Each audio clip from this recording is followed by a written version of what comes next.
gjithmonë teknologjia dhe të zhgënjen. Dakor, po. Edhe teknologjia lartë jetë. Me thënë janë gjëra që ndodhin.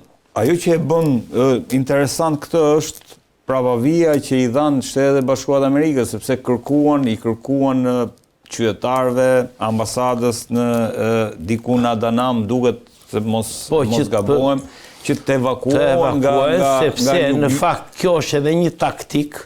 Okej, edhe e para një që mund të ndodhi përsëri, nuk përjashtohet mundësia e një gabimi tjetër, mund të ndodhi përsëri. E dyta, është një mënyrë për të dhënë një mesazh, pra për të dhënë një mesazh edhe Turqisë, edhe Iranit që shiko, pra duke i lënë të nënkuptuar që ju mund të goditeni nga Irani në kuptim e qëllimshëm. Por përsëri unë besoj për shkak të reagimeve, dhe si të reagimit të Turqisë dhe të reagimit nëse ka Irani, që jam i bindur që ka kërkuar ndjes. False flag. Prandaj them që nuk ka interes Irani të hyjë në konflikt me Turqinë. Nuk ka interes, do të ishte vdekje prurse për Iranin. Për shkak të pozicionit gjeografik, për shkak të ushtrisë që ka dhe për shkak të fuqisë që ka në lindjen e mesme. Do të bënte një unifikim shumë të fortë kundër Iranit të gjitha aktorëve në lindjen e mesme. Nëse në lojë do futet Turqia. Pra jemi në këto piketa.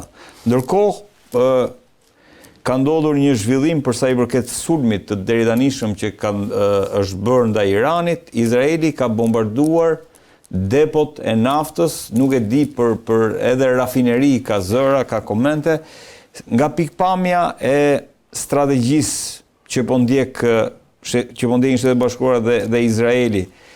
Në ç'fazë të luftës kemi hyrë, sepse reagimi i iranianëve ka qenë që kjo e ka futur luftën në një fazë të re, ku ka filluar edhe Iranit godas, sot ka nisur dron drejt Haifës, ka nisur dron drejt rafinerive të ndryshme, pra pse ky eskalim?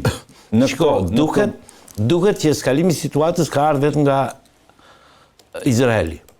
Dhe ka mundësi, sipas informacioneve, të ketë një konflikt midis strategjisë izraelite dhe strategjisë amerikane lidhje me luftën që po bëhet në Iran. Po të shikojmë amerikanët, janë duke goditur vetëm objektiva ushtarak. Po. Do me thënë, dhe goditje Ajatullaut, ose është goditje e karakterit ushtarak. Dhe kreu i shtetit është objektiv ushtarak, sepse është komandanti i përgjithshëm i forcave të armatosura. Pra, por amerikanët po mundohet të qëndrojnë strikt në goditjen e objektiva ushtarak. Vetëm një rast ka i dyshuar goditja e shkollës. Po. Në 2000 ca objektiva ka ngabuar vetëm një herë dhe ky në të drejtën ndërkombëtare quhet dëm kolateral, pavarësisht se ai është një dëm shumë i madh, por nuk duket se nuk është bërë me qëllim. Pra, dhe në Amerikë është duke u hetuar. Po, dhe ata që nëse dikush e ka bërë, ka nisur hetim. Ka nisur hetim. Kurse Izraeli ka objektiv, nuk është vetëm ky objektiv rënia e regjimit, është dhe eskalimi i situatës sa më shumë të jetë e mundur me vendet arabe. Dhe që të eskalojë situatën duhet të godasi gjithë infrastrukturën logjistike të Iranit. Pra, kemi dy strategji të ndryshme midis Izraelit dhe Shtetet Bashkuara. Dhe duket goditja e rafinerive ka krijuar probleme në marrëdhëniet Shtetet Bashkuara të Amerikës, Iran për goditjen e objektivave. Dhe Izrael ka krijuar probleme. Normalisht ato janë objektiva të ligjshme, por në rastin konkret po flasim për një operacion të kufizuar në kohë dhe në objektiva, që do të thotë që dëmtimi i tyre nuk dëmton vetëm qeverin, regjimin, por dëmton dhe qytetarët që mund të jenë kundra regjimit. E qartë. Pra, në këtë mënyrë kemi dhe kjo gjë, dhe nga ana tjetër, dëmtimi i këtyre rafinerive, goditja e infrastrukturës naftë nxjerrëse dhe naftë përpunuese, do të detyrojë Iranin të bëjë të njëjtën gjë për vendet e Gjirit. Gjë që Shtetet e Bashkuara të Amerikës nuk e duan. Pra Irani mund të hidhet tani dhe të godas kundër objektivave të njëjtë natyrë në vendet e Gjirit Persik. Pra vendet arabe në Gjirin Persik, si Omani, Bahreini, Arabia Saudite e tjera. Pra, gjë që Shtetet Bashkuara nuk e duan këtë gjë, sepse kjo do të jetë në dëm të strategjisë amerikane për rrëzimin e regjimit. Do të avej nën presion të plot, përveç se po mbyllet, ose nuk po funksionon më sakt ngushtica e Hormuzit, kemi dhe goditjen e infrastrukturës së prodhimit dhe përpunimit të naftës, gjë që në fakt e rëndon akoma më shumë situatën dhe krijon probleme më të mëdha në rritjen e çmimit të naftës, të cilën nuk e dëshiron Shtetet e Bashkuara në këtë fazë, sepse janë presion ndaj Shtetet e Bashkuara rritja e çmimit të naftës. Ndërkohë po ka nisur edhe Witkoff edhe Jared Kushner me shqetësova. Dje sikur e anulloi, sot sikur janë nisur prap drejt Izraelit për të diskutuar. Ajo që të bëri përshtypje... Ata nuk kanë për të bërë ndonjë punë, se nuk kanë eksperiencë në atë punë. Ndërkohë, Trump ka folur për një fund të luftës mbrëm përballë republikanëve, ka folur që pothuajse jemi në fundin e luftës. Garda revolucionare është kundërpërgjigjur që fundin e luftës tani më do ta vendos Irani, pra nuk e vendosni dot ju më. Pra jemi në këtë le të themi përplasje të situatës aktualisht. Deklarata e presidentit Trump është një deklaratë propagandistike për të qetësuar të gjithë ata që mund të jenë kundra luftës ose një strategji të luftës në Iran. Por që të flasësh në këtë moment për fundin e luftës është ende shpejt. Unë personalisht do të mendoja që mund të flisnim për fundin e luftës kur të kishim dy gjëra të evidentuara. Pra kur të kishin arritur dy objektiva ushtarak shumë të rëndësishme. E para, Irani mos kishte më kapacitete për të goditur vendet e Gjirit, dhe e dyta të hape ngushticën e Hormuzit. Kur këto të dyja të arrin, atëherë ne mund të flasim për një kohë të arsyeshme për mbarimin e luftës. Sepse mbas kësaj faze do të fillonte faza e presionit për të detyruar regjimin për të larguar. Pa u arritur këto dy objektiva ushtarak, për mua është e pamundur që regjimi të mendoj për të larguar. Regjia, kishim atë Twitterin e Trump, Twitter po i them, po deklaratën e Trump. Dy janë objektivat që duhet mbas të arritjes së këtyre dy objektivave, mundet të flitet. Kjo është e vërtetë sepse sot, domethënë, është rritur jashtëzakonisht fuqia goditëse e Shtetet Bashkuara të Amerikës dhe ja ku kemi këtë deklaratë që në lidhje me ato që dhe ju deklaruat që për sa i përket ngushticës së Hormuzit, nëse e blokoni, goditja amerikane do të jetë 20 herë më e rëndë. Sepse, shiko, sot regjimi për aq kohë sa është në gjendje të reagoj, të dëmtoj ekonomikisht, financiarisht, vendet dhe t'i vëj në situatë paqartësie sigurie, vendet e Gjirit, vazhdon të ketë shpresën për të fituar. Kjo shpresë do të shuhet ose do të venitet në momentin që ata nuk do të kenë më mundësi të godasin, kjo për shkak të mungesës së raketave apo mungesës së shtetërve është tjetër gjë dhe do të fillojë lundrimi në Hormuz. Në këtë moment ne mund të fillojmë të mendojmë për fundin e luftës. Por përsëri se sa do zgjasi ky fund mbas arritjes së këtyre dy objektivave do të varet nga vullneti i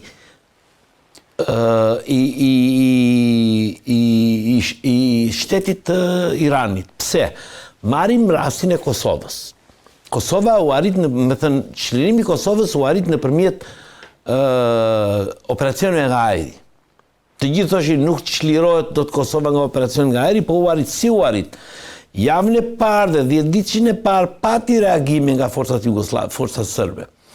Por mbas kësaj, duke u neutralizuar e gjithë fuqia reaguese,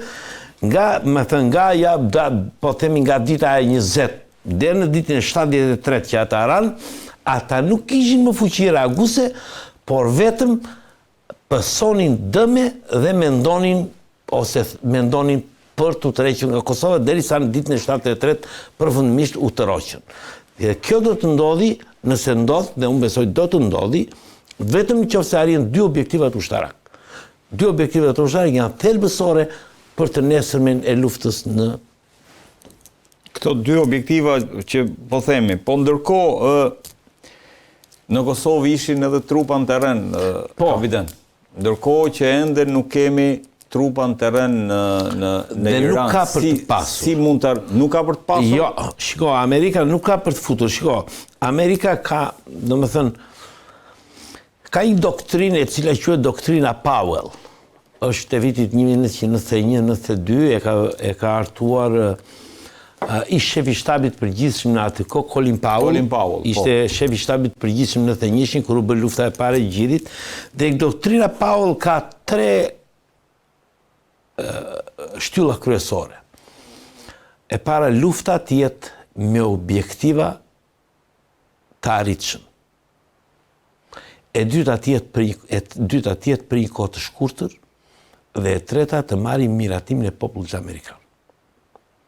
Pra, që do të thotë që kjo luftë duhet jetë sa më e shpejt, kur themi sa më e shpejt nuk po flasim e ditë. Po. Duhet jetë sa më e shpejt, nuk duhet ketë forca në teren, Amerikës i duhen të paktën 1 milion forca për të futur në Iran. Nëse do bëhet fjalë për forcën... Nëse duhet të pushtoj Iranin, i duhen jo më pak se 1 milion forca. Pse? Sepse në fakt gjithmonë krahasohet me një histori të ngjashme, siç është Iraku. Iraku është nga pikpamje gjeografike, është më e vogël, 3 herë më i vogël se Irani. Po. Nga pikpamja e konfiguracionit gjeografik është teren më i lehtë se Irani, nuk është mal, nuk është më fushor. Sidomos pjesa jug-perëndimore, jug-perëndimore. E treta, popullsia është më e vogël e Irakut në kohën.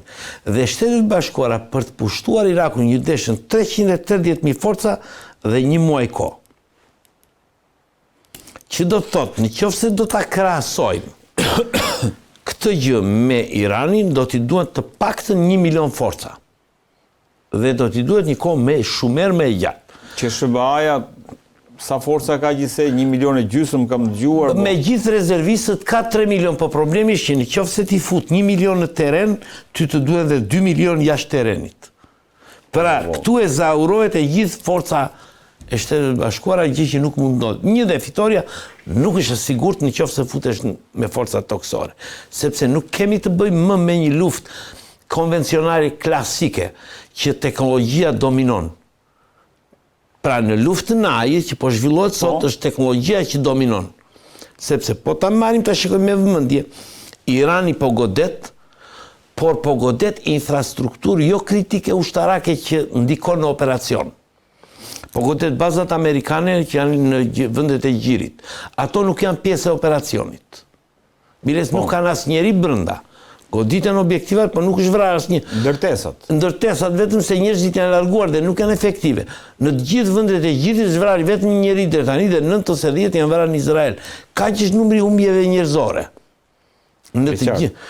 Pra, goditjet që po bën të paktë infrastruktura amerikane nuk është infrastrukturë kritike e operacionit. Sepse operacioni që po zhvillon në Amerika është me bazë në det dhe fuqia ajrore është me bazë në det. Si fuqia raketore dhe fuqia ajrore.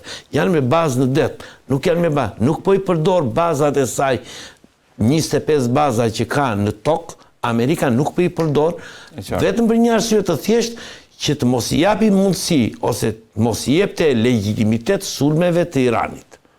Dhe në këtë moment goditja e vendeve të Gjirit nuk bëri gjë tjetër veç se të gjithë i vuri përballë faktit që Irani po godet vende të cilat nuk kanë lidhje me luftën. Po, kjo është vërtet.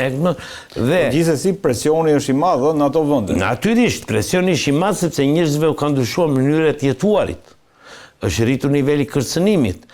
Por po ta shikojmë me vëmendje, pra në këtë mënyrë, pra që Amerika të futet me operacion, domethënë duhet ta zaurojë të gjitha. Kështu që mendoj që nuk do të futet me forca toksore. Ka një koment, kapiten, që mund të ketë një brigadë speciale, po i them unë, që do tentoj të futet brenda Iranit për të marrë atë 420 kg uranium. Do më thënë, paga shumë që po e lexoja. Mund tjetë edhe ky një skenari? Do të ketë të njëjtin fat si tërheqja e pengjeve në vitin 1979. Që nuk i troqën dot, u vranë shumë Amerikanë. Pra është ky lloj operacioni? Ky lloj operacioni është i pamundur. Pse? Sepse nuk kemi të bëjmë. E para njerë ka humbur befasia strategjike. Kjo ndodhi në Venezuel, por ishte befasia strategjike që i dha avantazh Amerikës. Vrau më thënë një pjesë të mirë, gati 50 veta liderët ushtarak të Iranit, por ishte befasia strategjike. Sot e ka humbur Amerika befasin strategjike, që do të thotë që në rast të një veprimi të tillë, humbjet amerikane do të jenë të jashtëzakonshme. Dhe të kësaj brigadës parashutiste që mund të bëhet fjalë. Unë e përjashtoj plotësisht duke e njohur, aq sa e njoh unë kulturën dhe mënyrën e të menduarit, mendoj që amerikanët nuk do të futen. Mund të futeshin në fazën e parë, një lloj si në Venezuel, por dhe në fazën e parë nuk u futën, menduan më mirë me një goditje. Dhe nuk do të futen me forca toksore. Ndërkohë, kapiten, lajmi që vjen është që nga Washington Post, nga CNN, regjia duhet ta kem, ajo që përflitej, duket se është bërë të paktë, jo kjo regjia, kjo është ajo para 3 vjetëve që ka ndodhur në Ukrainë, duhet kem nga dje, duhet ta kem sjell dje aty. Rusia është sipas, këtu citoj zyrtar amerikan, citoj CNN-i, këtu jemi te CNN-i, Rusia po e ndihmon luftën e Iranit duke i dhënë inteligjencë mbi objektivat ushtarak amerikan. Thonë burimet, jemi tek burimet, nuk jemi tek... Si e vlerëson këtë, sepse herën e fundit thamë që Rusia është e angazhuar në një luftë tjetër dhe... Po, kjo është e vërtet, por dhënia e inteligjencës nuk është burimi i madh financiar. E para, është transmetim të dhënash. Dhe unë personalisht, edhe pse burimi është i vetëm, i pa provuar, në kuptimin unë e besoj këtë gjë. Pse? Pse e besoj? Sepse ka një... Shko, dje ka bërë një telefonat presidentit Trump, presidentit Putin. Dhe nga qa kuptova, unë e ka kërcënuar. Shko qa pëndodh. Për një vit që presidenti Trump është në detyrë, nuk e ka deklaruar asnjëherë që Rusia është vend agresor në Ukrainë. Trump jo, kjo është vërtet. Përkundrazi, i ka lejuar Rusisë të hyjë në negociata dhe të dalin në arenën ndërkombëtare. Pra, në fakt, në një farë mënyrë e ka ndihmuar Rusinë. Kjo është vërtet. Tashti ndodhi sulmi në Iran. Rusia ishte nga të parat si deklaruar, ky është një agresion. Po, ky është qëndrimi. Ky është qëndrimi dhe qëndrimi i Rusisë në një farë mënyrë për presidentin Trump është një thik mbas shpine, është një besprerje. Qëndrimi i Rusisë i presidentit është një besprerje. Pse? Sepse për aq kosa presidenti Trump nuk e ka deklaruar asnjëherë që sulmi rus në Ukrainë është një agresion, i cili është një agresion, dhe ai priste që Rusia të bënte të njëjtën gjë me Iran. E bukur kjo. Po, e vërtet është. Dhe kjo, në këto pozita, por tashti, ka dhe një element tjetër. Irani dhe Rusia ka një marrëveshje bashkëpunimi në fushën ushtarake, e cila ka të bëjë dhe me një konflikt të mundshëm dhe me shkëmbimin e informacionit. Apo dhe të ndihmave ushtarake. Ne nuk e dim sot se çfarë mund t'i japi. Rusia është e angazhuar dhe biles humbjet këto 2-3 ditë të fundit ka qenë të mëdha në fushën detare, në bazën e re që ata mbajnë flotën, por problemi është që Rusia në një farë mënyre, po ta shikojmë me vëmendje, pavarësisht se ka aleancë me Iranin, në fakt është një pozicion që e ka trajtuar personalisht Putin presidentin Trump në lidhje me marrëdhëniet që ata pasur me Ukrainën. Pra, si e kanë trajtuar Ukrainën. Kjo do të thotë që Presidenti Trump në dijenin time, me aq sa kam lexuar midis rjeshtave, e ka kërcënuar Putin në lidhje me Ukrainën. Pra, në qoftë se ai nuk ndryshon qëndrimin ndaj Iranit, goditjes, atëre presidenti Trump mund të ndryshojë qëndrimin që ka ndaj Ukrainës. Pra, ta konsideroj agresor, ta konsideroj agresor dhe t'i japi të gjitha ndihmat e nevojshme që i duhen Ukrainës. Po, në fakt me Trumpin ka ndaluar, do kjo është e vërtet?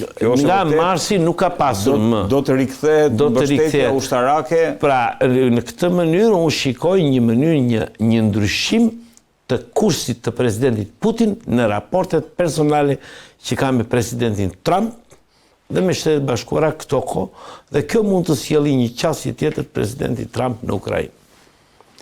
Fakt, për të dyja vendet kanë folur. Të paktën Ushakov, këshilltari pran Putinit, të njëjtën gjë sugjeronte që është folur edhe për Iranin dhe për Ukrainën. Edhe për Ukrainën. Dhe kjo lidhje duket që ka logjikën e saj.